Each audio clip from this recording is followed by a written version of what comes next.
여러분, 유대인들에게 있어서 안식일이라고 하는 의미는 특별한 의미를 가지고 있습니다. 이 안식일을 지키느냐 지키지 않느냐가 유대인들과 이방인을 나누는 잣대가 되어지기 때문이고, 이 안식일에 대한, 안식일날 해야 될 일들에 대해서는 60여 가지의 나름대로의 뭐라고 표현해야 됩니까? 그 방법들을 나누어 놓고 실천해야 되도록 그렇게 하고 있습니다. 저는 이스라엘을 가본 적은 없습니다만은 최근까지도 이스라엘을 여행하고 온 사람들의 이야기를 들어보면 이 엘리베이터 안에 버튼이 좀 구별되어져 있답니다. 안식일 전용 버튼이 있대요. 이거는 다른 버튼은 이렇게 몇 층 누르고 열림 닫힘 버튼을 누르도록 되어 있는데, 안식일 버튼은 완전 전자동이랍니다. 가면 열리고 자기 내려야 될 때 가면 문 자동으로 열리고 이렇게 한대요. 왜냐하면 안식일 날 버튼을 누르는 것이 곧 일하는 것이기 때문에 안식일을 범하기 때문에 할 수 없다는 겁니다. 목사님들이 이스라엘에 가서 이제 공부를 많이 하고 오거든요. 히브리 대학에 공부를 하는데 하시는 아르바이트 중에 하나가 뭐냐면 설거지 아르바이트를 많이 한답니다. 안식일 날은 설거지하는 것도 노동이기 때문에 목사님들이 가서 대신 설거지해 주는 이런 일들을 하고 온답니다. 불 끄고 켜는 것도 아르바이트고 있다고 하시더라고요. 예수님 당시로 돌아가 보면 오늘 본문 말씀의 안식일에 예수께서 밀박 사이로 지나가고 계셨습니다.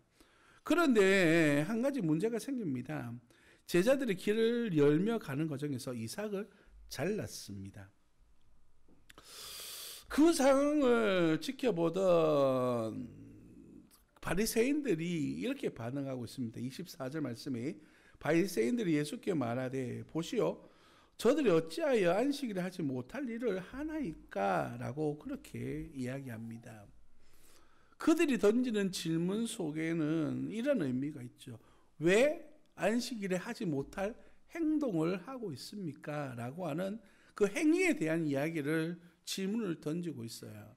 그런데 예수님의 답을 종합해 보면 안식일에 해야 된다, 하지 않아야 된다 이 이야기를 하고 싶은 것이 아니라 안식일이 가져다 주는 가치가 무엇이고 진정한 의미가 무엇인지에 대해서 가르쳐 주시는 것이 바로 오늘 본문 말씀의 내용입니다.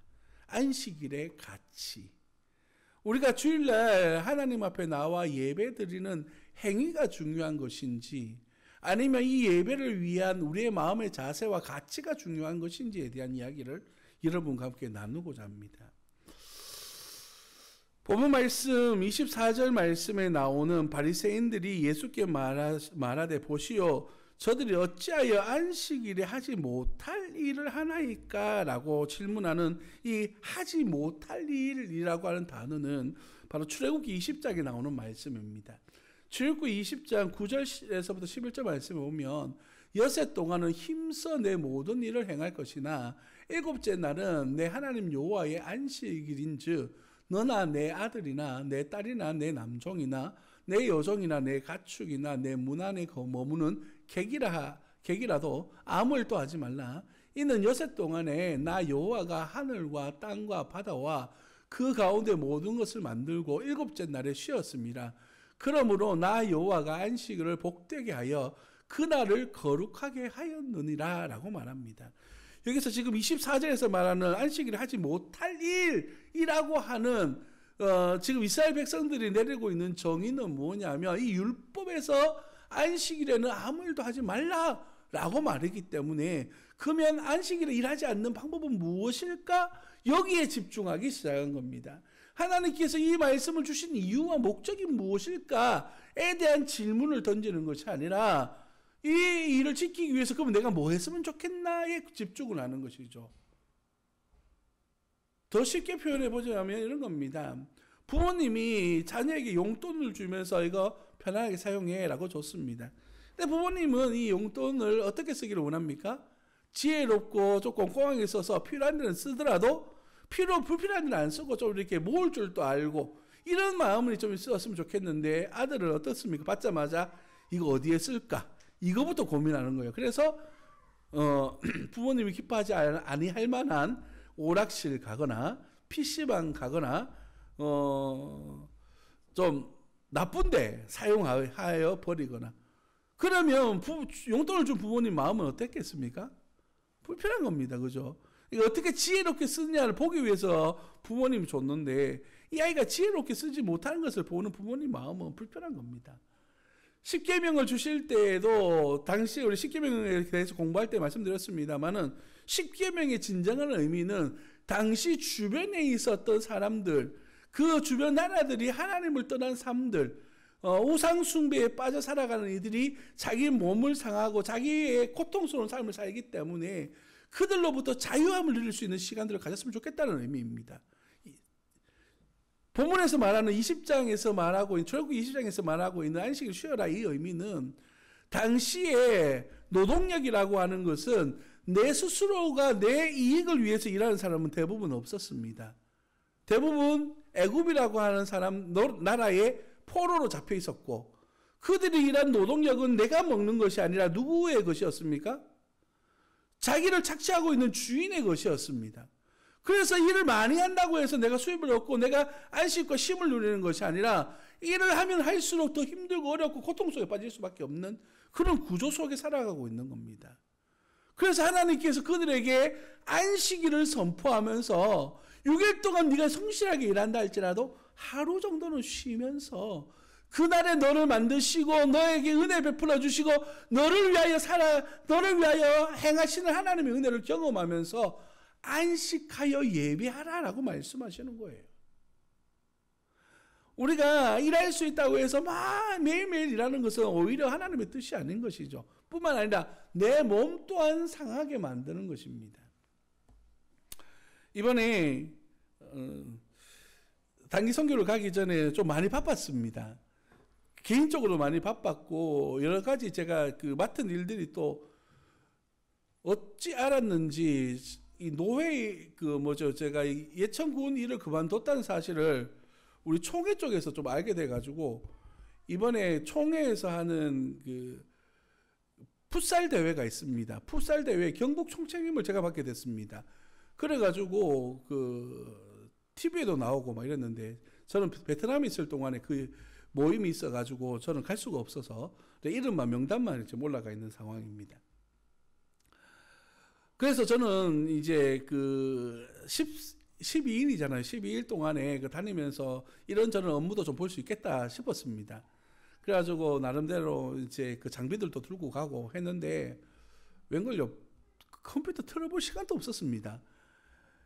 주로 아침에 일어나는 시간이 새벽 5시, 새벽 5시면 좀 빠른 편도 아니고 늦은 편도 아니었습니다. 왜냐하면 첫째 날 도착했을 때 1시간 자고 활동을 시작했거든요. 도착하자마자 그 다음에 아침 움직여야 되는 게 새벽 5시에 움직여야 된다니까. 보통 그렇게 일어나면 아침 7시, 6시에서 7시 사이 아침을 먹어야 됩니다. 베트남은 날씨가 너무 덥기 때문에 한 9시 넘어가면 더워요. 활동하기 너무 힘들어요. 그래서 아침 일찍 먹고 활동할 일이 있으면 빨리 활동하고 낮에는 그 에어컨 나오는 그늘 밑에 들어가야 되는 그런 상황이어서 빨리빨리 좀 움직였습니다.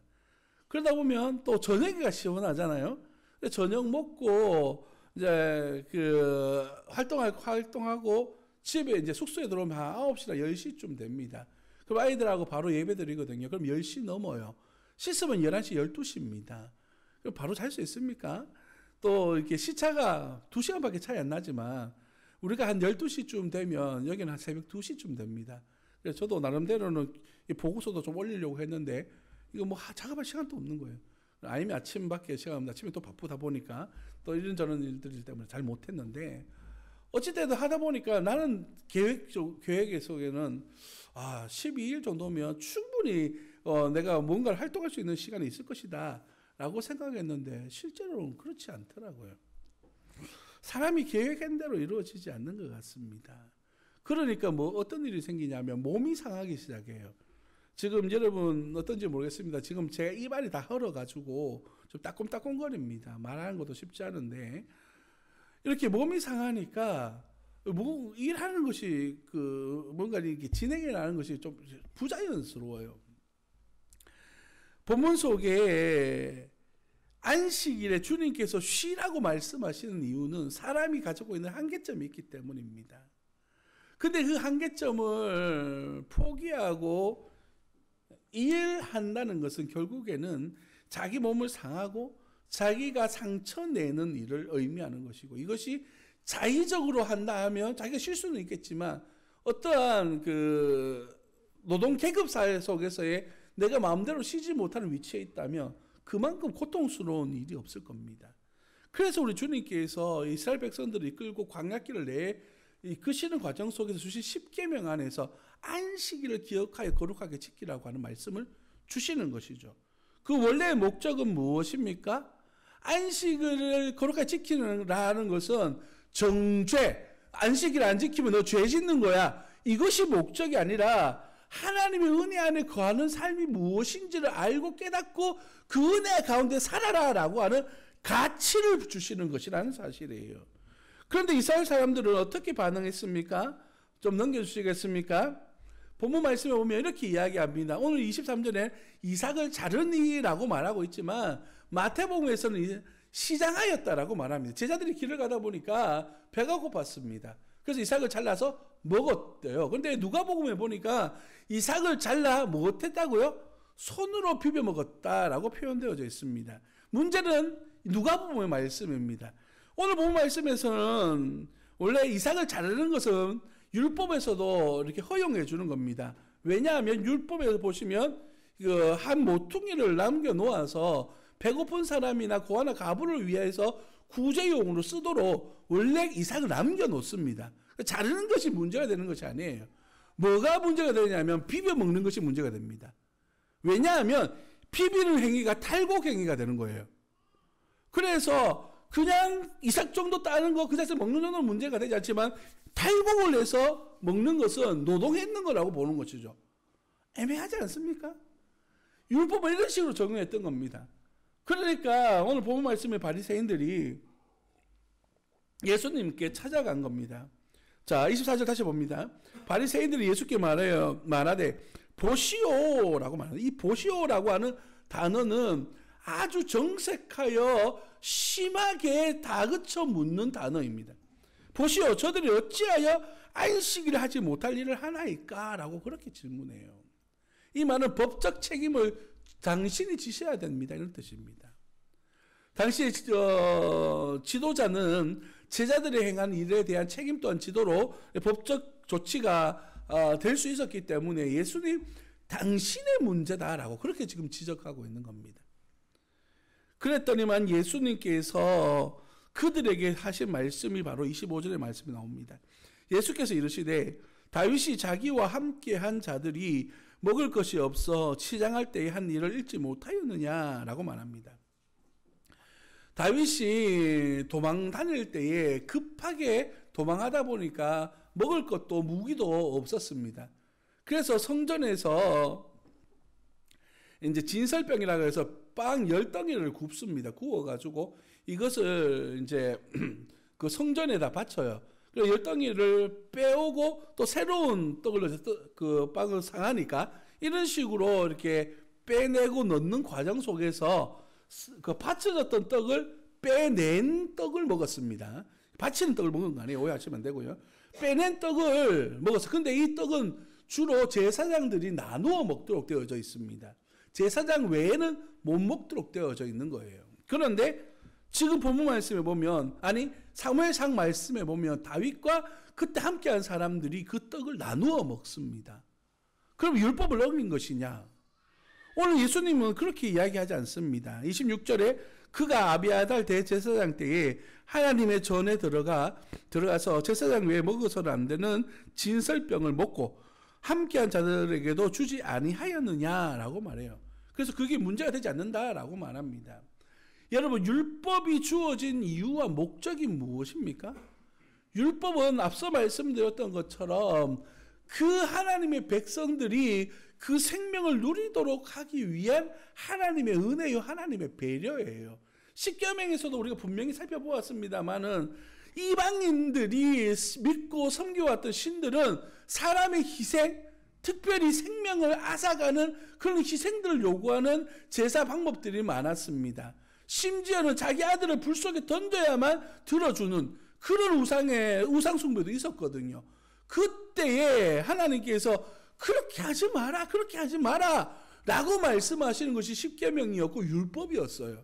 하나님은 인격적인 하나님이시기 때문에 내가 너희들 생명을 보존하기 위한 방법들을 제시해 줄게. 이렇게만 따라와 라고 말씀하시는 것이 율법이었거든요.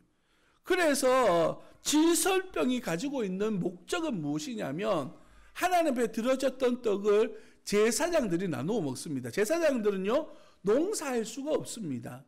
그들은 자기 개인 사유재산이 없어요. 그렇기 때문에 이렇게 들어진 떡이라든지 또한 제사 때 사용되었던 고기라든지 이런 것들을 먹도록 되어져 있어요. 목적이 무엇입니까?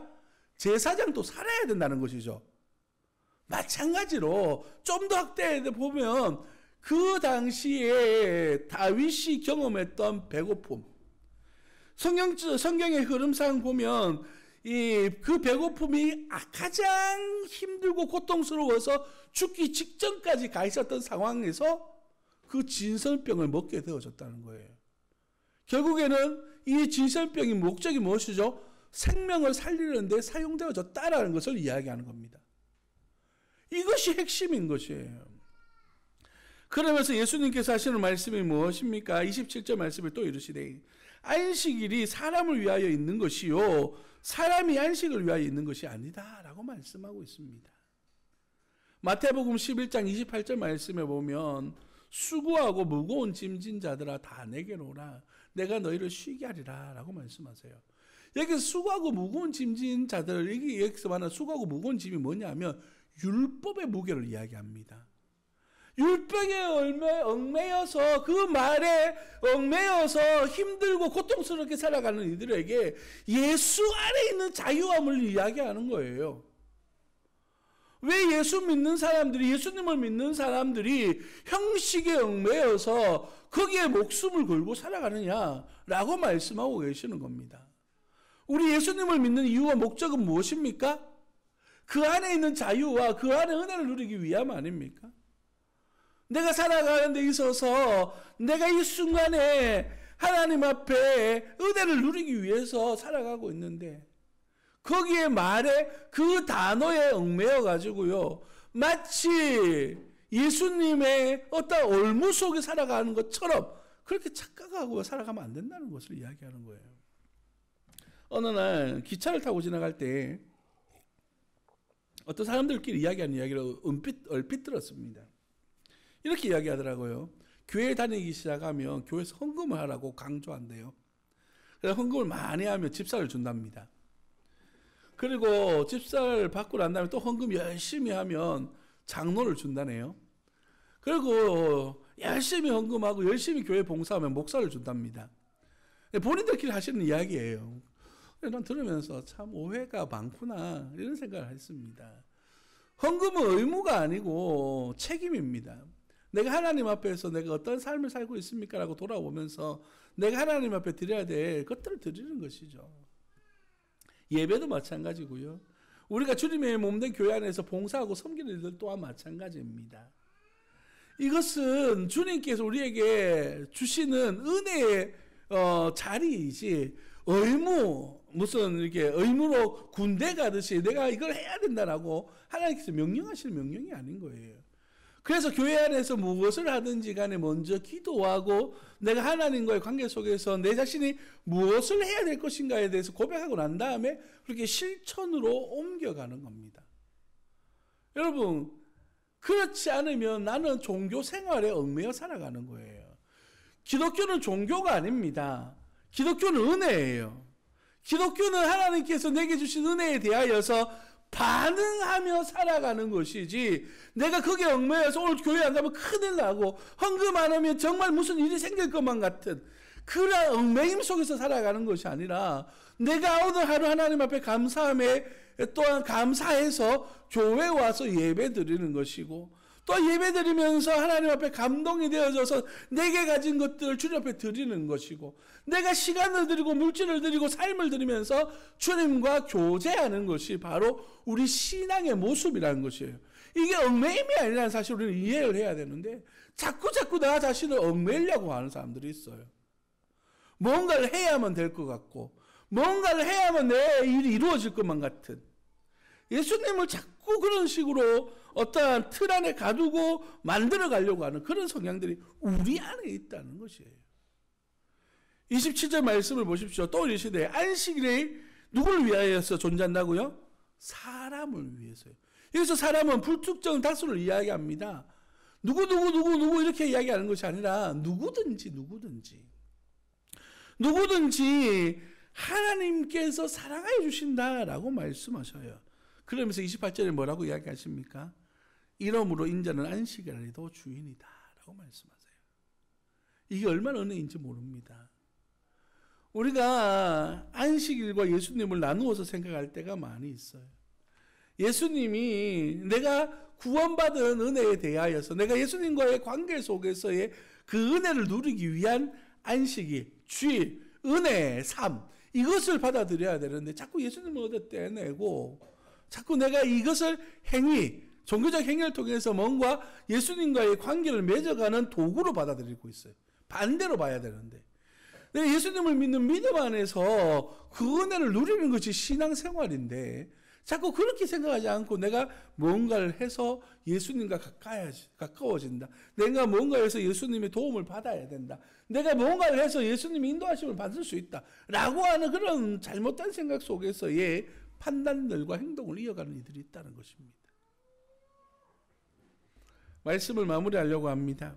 신명기 5장 14절에서부터 15절 말씀에 보면 안식일에 대해서 이렇게 정의합니다. 일곱째 날은 내 하나님 여호와의 안식일인즉 너나 내 아들이나 내 딸이나 내 남종이나 내 여종이나 내 소나 내 낙이나 내 모든 가축이나 내 문화 내 유아는 객이라도 아무 일도 하지 못하게 하고 내 남종이나 내 여종에게 너같이 안식하게 할지니라.